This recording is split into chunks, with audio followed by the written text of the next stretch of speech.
علی آسمان کی طرف جاتی جادوئی سیڑھیوں پر چلنے لگا۔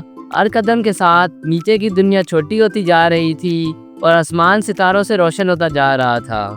براؤنی اب ایک جگنو کی شکل میں اس کے کندھے پر چمک رہا تھا، جیسے اسے ہمت دے رہا ہو۔ سیڑھیاں ایک فضا میں ملیک جزیرے پر جا پہنچی، جہاں سب کچھ ہلکی روشنی سے چمک رہا تھا۔ درختوں کے پتے شفاف تھے، پھول جگمگا رہے تھے اور ہوا میں خوشبو تیر رہی تھی۔ یہاں وقت اور حقیقت جیسے تھم گئے ہو۔ ایک جادوئی درخت کے نیچے ایک روشن آنکھوں والا انسان نما بوڑھا کھڑا تھا۔ اس کا نام الفا تھا، کھوئے ہوئے شہر کا پہلا محافظ۔ اس نے علی کو سلام کیا اور کہا، تم وہی ہو جسے ستاروں نے چنا ہے، مگر یاد رکھو ہر روشنی کے پیچھے ایک سایہ بھی ہوتا ہے۔ الفا نے علی کو آئینے کی وادی کی طرف بھیجا۔ وہاں ہر درخت، ہر پتا آئینے جیسا چمک رہا تھا۔ علی نے خود کو کئی زاویوں سے دیکھا، کبھی بہادر، کبھی کمزور، کبھی مسکراتا اور کبھی پریشان۔ وادی کے بیچ ایک لمبی شفاف دیوار تھی۔ جیسے ہی علی نے اسے چھوا، وہ ایک حال میں داخل ہو گیا، جہاں اس کے ماضی کی آوازیں گونج رہی تھیں، ماں کی لوری، اکیلے پن کے لمحے، پرانی یادیں۔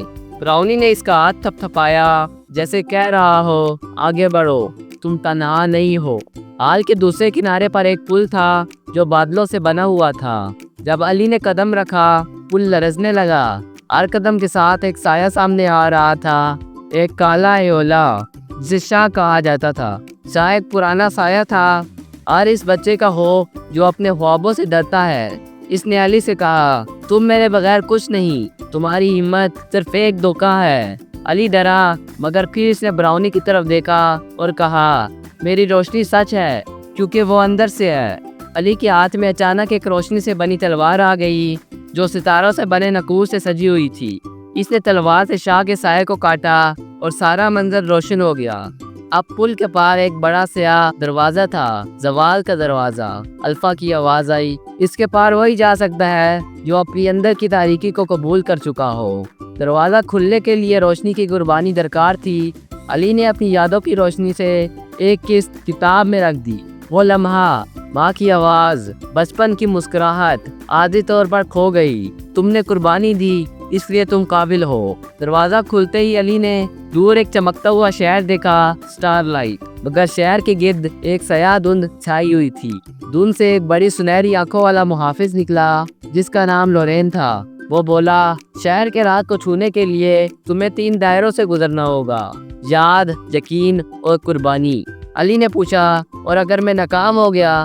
لورین نے براؤنی کی طرف اشارہ کیا، تب تمہارا روشنی کا ساتھ جو صرف تمہارے لیے قربان ہوا، تمہیں واپس اندھیرے میں لے جائے گا۔ علی کو پہلے دائرے میں داخل ہونا تھا، آنکھ کا دائرہ۔ یہاں ہر قدم پر پرانے خوف دوبارہ زندہ ہوتے تھے اور ہر قدم پر ایک یاد بسم ہوتی تھی۔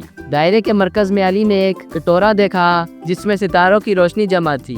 اس نے اسے اٹھایا اور دل سے کہا، میں اپنے خوابوں کے لیے سب کچھ کر سکتا ہوں۔ اور کٹورا آسمان میں بلند ہوا، جہاں ایک نیا دروازہ کھلا۔